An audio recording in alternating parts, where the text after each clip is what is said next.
I don't know, why do we have a motorcycle shop?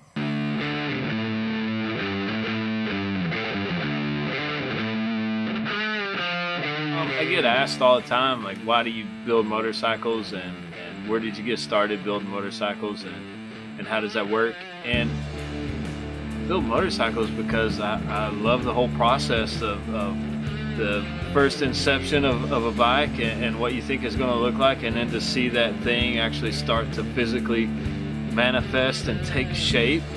And each step of the way you get a little bit closer, and a lot of times it may even change while you're building it, but then the end result is this thing that was in your mind, and now here it is, and you can physically touch it and feel it, and you actually start it up and ride it and have fun with it and enjoy it.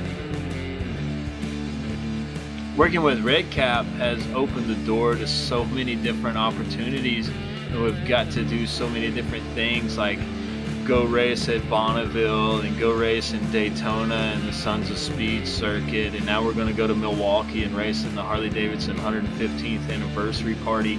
And it has really provided us a platform to do so many things that so many other guys wish they could do that they can't. And it's really been a wonderful opportunity of a lifetime to get to enjoy some of these opportunities. You know, I get guys all the time that ask and say, hey, I want to come by and check out your shop, I want to see what you got. And I tell them all the time, hey, look, man, don't get your hopes up. It's nothing fancy.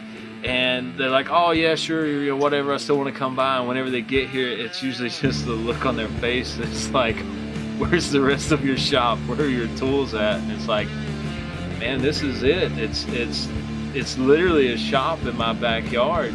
That everything we do by hand, one at a time. It's all just blood, sweat, and tears, and just pour your heart into something and get it done. Our approach to building bikes is similar to how Harley began. You know, it's just a few guys in a little shed in a field, and they were just rolling their sleeves up and going to work because they had an idea and they had a dream and they had something that they wanted to build. And kind of same thing here. We don't have a whole big bank full of cash to go and just pull the trigger and buy stuff and bolt stuff together. We have to really put our minds to it and roll our sleeves up and go to work and just make it happen. For the Harley 115th, we're building a 1965 Harley Davidson Sportster XLCH. We're going to take it up there and race on the beach of Lake Michigan.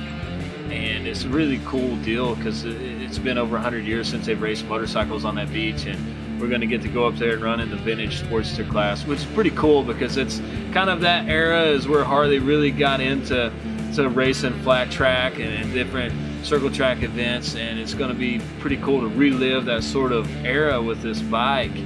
And we picked the bike up from Smoky Mountain Harley Davidson, and they're working with us on this build. And we've got an older guy that's local who used to race flat track back in the 60s and early 70s, and his name's Wynton Jackson. And he's really helped us out a lot, and he doesn't know it yet, but we named the bike the Wynton Jackson Jammer, and we've got it painted down the side, and we're really looking forward to seeing his reaction about it as he gets to relive and rekindle his sort of racing spirit from the 60s. So there's a whole lot more to this than just let's build a cool bike and look at it. It's let's build a cool bike that has a history to it and has a heritage and has a purpose to go race and get beat on, and then also provide a really cool opportunity for a guy like Wynton to relive his younger days.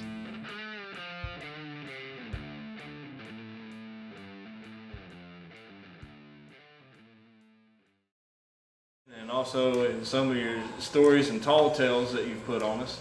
Yeah. You'll get to relive them a couple days. Yeah. I'm looking forward to it. So we kind of did this thing, and it's kind of period correct. So hopefully you can kind of see, and maybe it brings back some memories for you.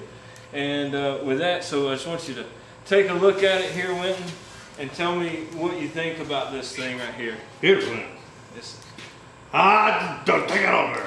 That's yours. That ain't mine, man. I don't want no credit here. Everybody's gotta have a name. I was give it Matt Jammer. Matt's Jammer. So this is man, I don't want any credit. This is the Wynton Jackson Jammer, right? I don't know. No, that's yours. So this is you done all the work on this. So you got to be the crew chief in a couple of days. Well, I might do that. All right. Well, then there's the chief. I'd rather have your name on it. Boy, that's a beautiful paint job, ain't it? It's not terrible, right? What do you think? Are we close? Carried, yeah, you're very close. Does it remind you of stuff you might have? Oh yeah, that looks like the old XLCH, the first one before they had. So we got back from Milwaukee, and we were all just remembering the trip and the good times that we had, and everyone was just kind of reminiscing about the racing, and went on a motorcycle ride with some friends through the mountains, real curvy road, and Winton's a real solid rider, but in this case he went down and he didn't make it maybe a couple minutes after that, and he was gone.